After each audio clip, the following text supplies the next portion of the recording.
बिस्मिल्लाह रहमान रहीम। अस्सलाम वालेकुम। मैं हूं डॉक्टर नज़ीर सिद्दीकी और आप देख रहे हैं मेरा यूट्यूब चैनल।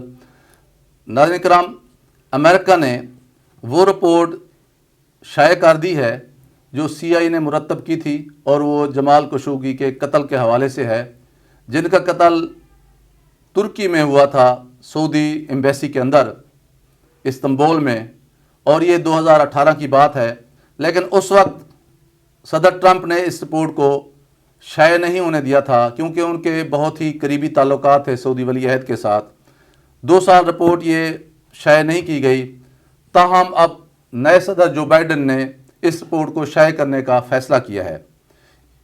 इस रिपोर्ट के शाया करने से पहले बाइडन ने सऊदी किंग के साथ, शाह सलमान के साथ गुफ्तगू की है और इसके बाद इस रिपोर्ट को जुज़वी तौर पर शाया किया गया है, जिसमें बहुत सारी बातें जमाल खशोगी के कत्ल के हवाले से भी मौजूद हैं और इशारों किनायों के अंदर सऊदी वली अहद का नाम भी लिया गया है। लेकिन इसमें खुल कर ये नहीं बताया गया कि इसमें वली अहद मुलविस थे या फिर उनको, जिस तरह बाइडन अपनी इलेक्शन कैंपेन के दौरान कहता रहा है कि हम उसकी सज़ा देंगे, इस तरह की लैंग्वेज इस्तेमाल नहीं की गई।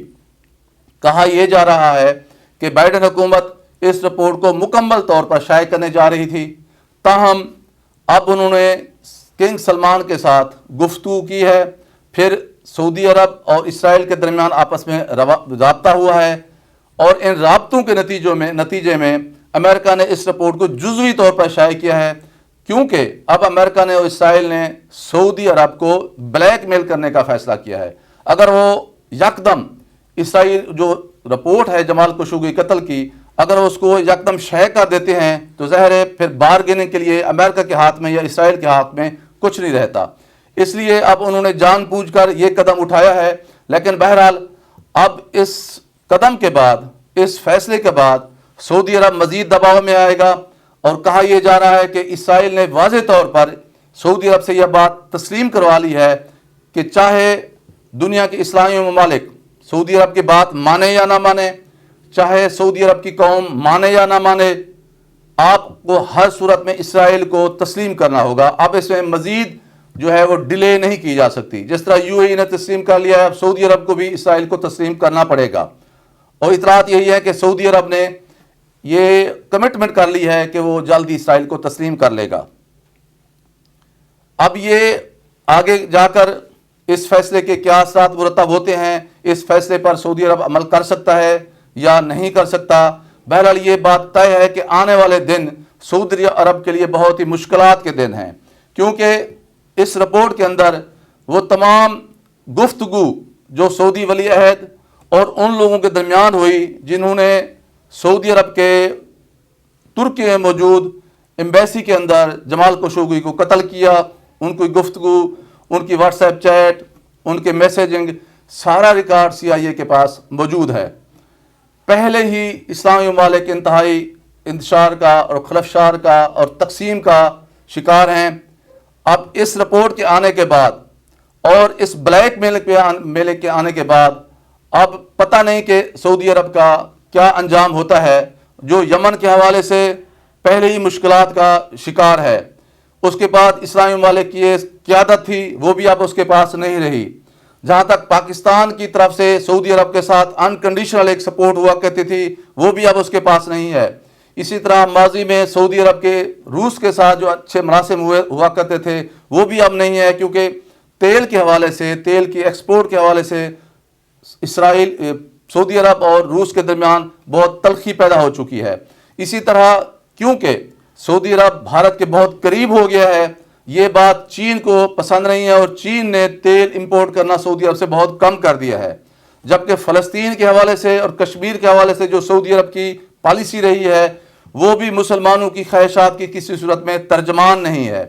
और फिर जिस तरह अमेरिका ईरान के साथ जौहरी मुआहदे में वापस जा रहा है और हौसी जंगजुओं को अब वो दहशतगर्द करार नहीं दे रहा, ये सारे वो दबाव के हथकंडे हैं जो सऊदी अरब के साथ, सऊदी अरब के खिलाफ अमेरिका इस्तेमाल कर रहा है। अमेरिका की या CIA की या मोसाद की हमेशा पॉलिसी रही है कि उनके पास अगर किसी की फ़र्द की या किसी फैमिली की या किसी मुल्क की अगर कोई कमज़ोरी हाथ आ जाए تو پھر وہ اس کمزوری کو بہت بھونڈے طریقے سے استعمال کرتے ہیں، بھلے وہ ان کا اپنا دوست ہی یا الہی یا اتحادی کیوں نہ ہو۔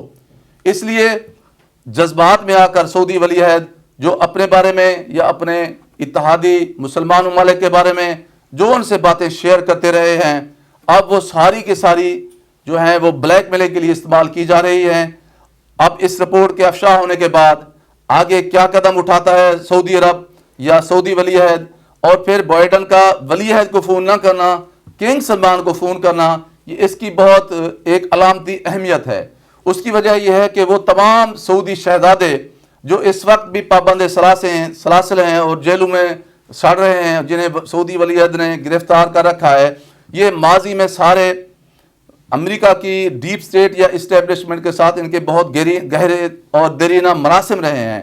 ظاہر ہے امریکہ کی یہ خواہش ہے اور کوشش ہے کہ نہ صرف ان سارے سعودی شہزادوں کو رہا کیا جائے، بلکہ امریکہ کی تو یہ بھی خواہش ہوگی کہ ان میں سے ہی کسی کو ولی عہد بنایا جائے جو سعودی کنگ سلمان کی جگہ لے سکے۔ سعودی ولی عہد کیا یہ امریکہ کی خواہش پوری کرتے ہیں یا نہیں کرتے، یا کنگ سلمان کیا یہ شرط ان کی مانتے ہیں یا نہیں مانتے؟ لیکن بہرحال آنے والے دن سعودی ولی عہد کے لیے بطور خاص اور سعودی عرب مملکت کے لیے جو رائل فیملی ہے یا کنگڈم ہے، اس کے لیے بطور عام بہت ہی مشکلات کی نوید لا رہے ہیں۔ ناظرین کرام، آپ سے گزارش ہے کہ میرے YouTube channel doctor Nazir Siddiqui کو سبسکرائب فرمائیں، اس ویڈیو کو زیادہ سے زیادہ شیئر کریں اور گھنٹی کے بٹن کو ضرور دبا دیا کریں تاکہ میری تمام ویڈیوز آپ دوستوں کی خدمت میں پہنچ سکیں۔ اپنا خیال رکھیے، اپنے ارد گرد لوگوں کا خیال رکھیے، اور سب سے زیادہ میرے پیارے پاکستان کا خیال رکھیے۔ پاکستان زندہ باد۔